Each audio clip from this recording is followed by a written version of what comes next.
이제부터는 난류의 발달 과정을 얘기를 할 건데요. 이제 아무 난류나 다 갖고 설명할 수는 없고, 책에서 들고 오는 거는 자유롭게 발달하는 그런 식으로 이해하시면 되겠습니다. 난류예요. 그건 어떤 식으로 들어가는 거냐면은, 우선 유동이 층류가 옵니다. 한번 교란을 받아요. 그럼 뒤에서는 뭐 어쩌고 저쩌고 하겠지만 최종적으로는 얘가 에너지를 전달을 더 작은 스케일 유동에 전달하면서 난류가 되겠죠.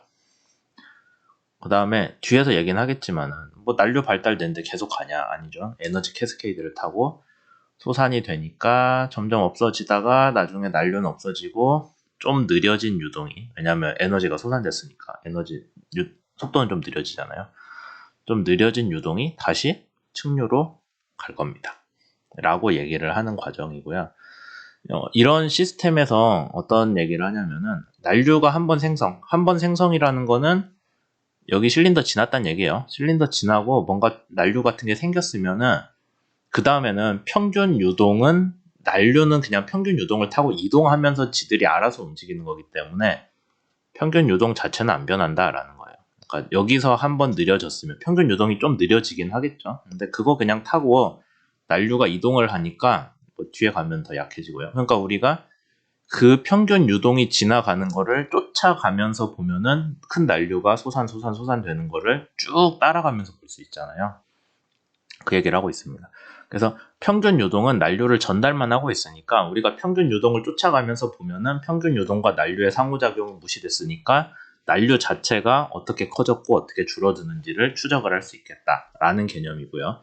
그런 걸 우리가 freely evolving turbulence라고 부릅니다.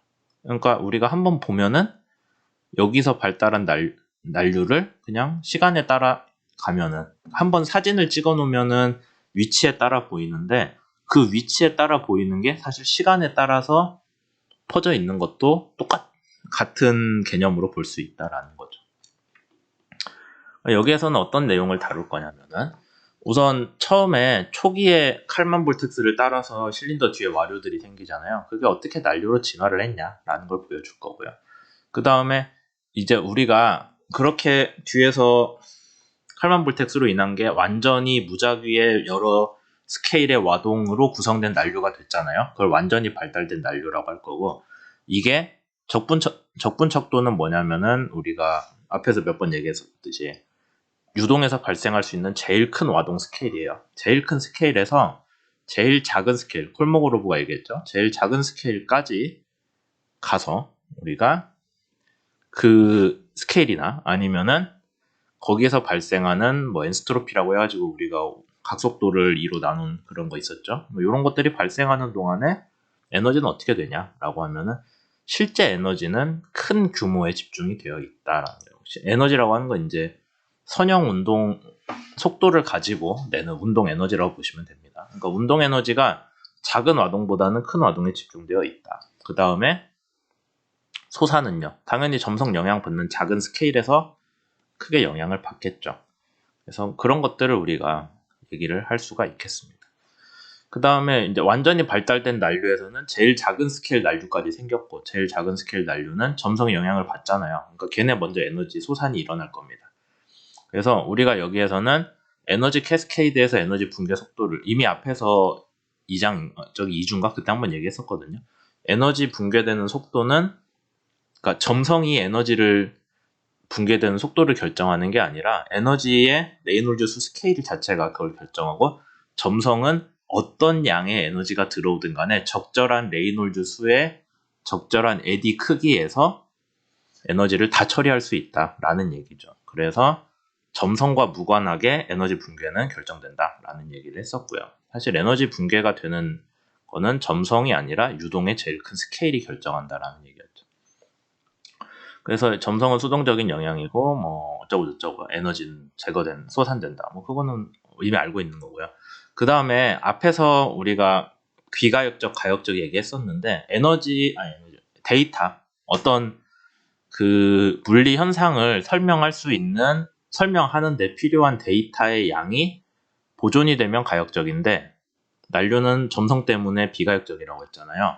그래도 어느 정도는 유지가 될 거다라고 보면은 우리가 전체 현상은 몰라도 어느 정도 가역적인 부분은 들여다볼 수는 있잖아요. 가역성에 가까운 부분은. 그게 뭐가 있냐라고 하면은 당연히 우리는 가군동량에 대해서는 그게 어느 정도 된다라는 거 알고 있었죠. 그래서 가군동량 보면 되지 않나? 선형 운동량은 그 다음 문제고 뭐 그런 식으로 접근을 하려고 하고 있습니다.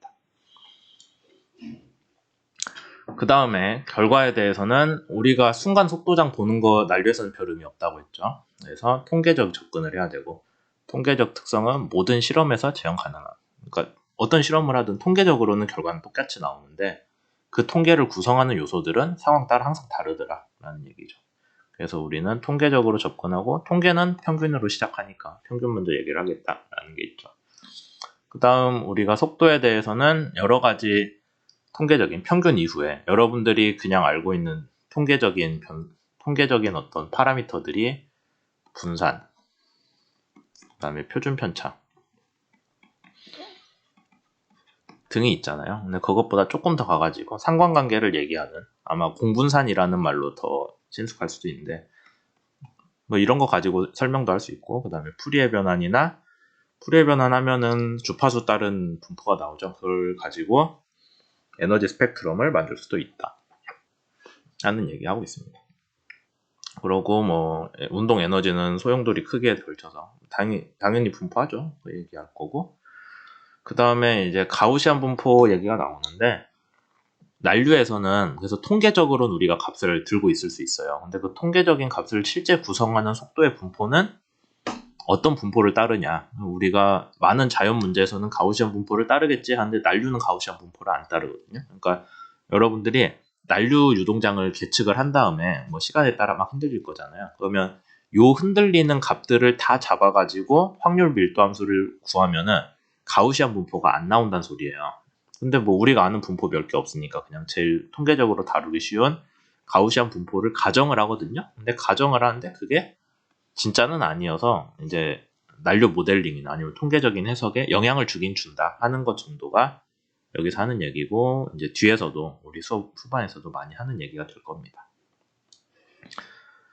이제 여기부터는 발달 단계들을 얘기를 하고 있어요. 그래서 난류들이 아까 얘기했던 프릴리 이볼빙 터뷸런스에서 어떻게 발달되고 어떻게 솟아되는지 얘기들을 하는데 영상 시간을 보면은 이 과정들 설명하고 물리적인 얘기는 다음 후속에서 하면 될 것 같습니다.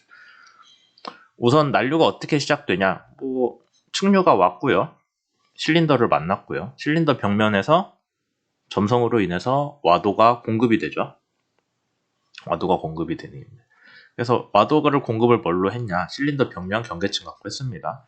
그 다음에 이제 뭐 어쩌고저쩌고 돼 있는데 유동에다가 특별히 여러분들이 뭐 힘을 다른 전자기력이든 뭐든 그렇게 해서 유동 자체에 힘을 준 게 아니면은 어차피 유동에서의 난류 관련한 문제는 점성을 통해서만 전달되잖아요. 그러니까 벽면에서 점성을 줄 수밖에 없으니까 그 마찰이 난류 발생의 원인이고 와도 공급의 근원이 된다라는 거죠. 그래서 처음에 실린더를 지나면은 와도는 공급됐지만 그게 아직 난류까지는 안 갑니다. 그냥 우리가 아는 칼만 볼텍스 같이 주기적으로 떨어져 나가겠죠. 그게 1단계예요.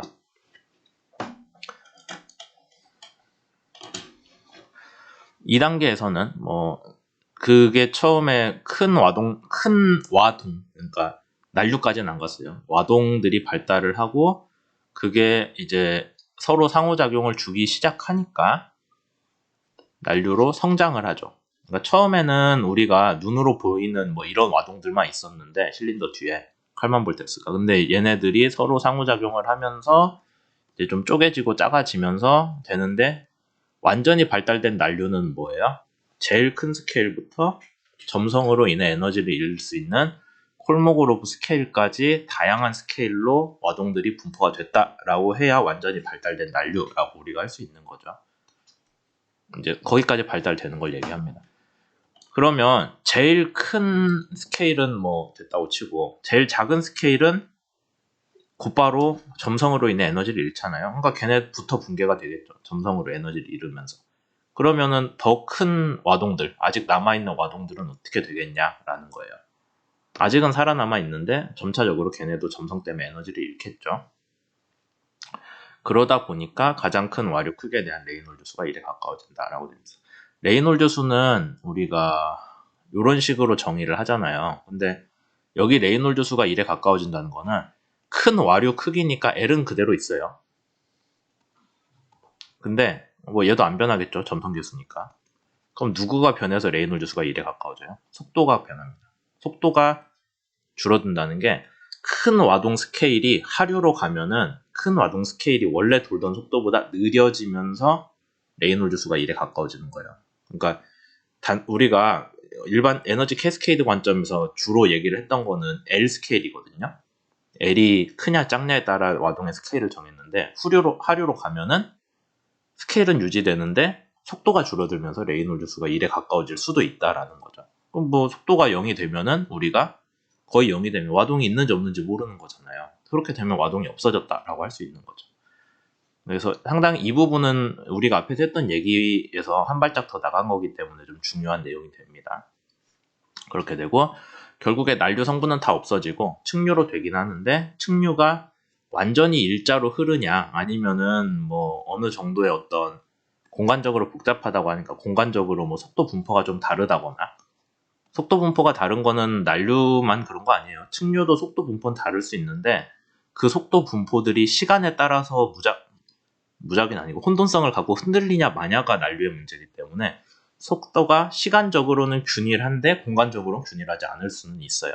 그런 식의 후류로 최종적으로 난류 성분이 없어지면서 수렴을 한다라는 얘기를 하고 있습니다.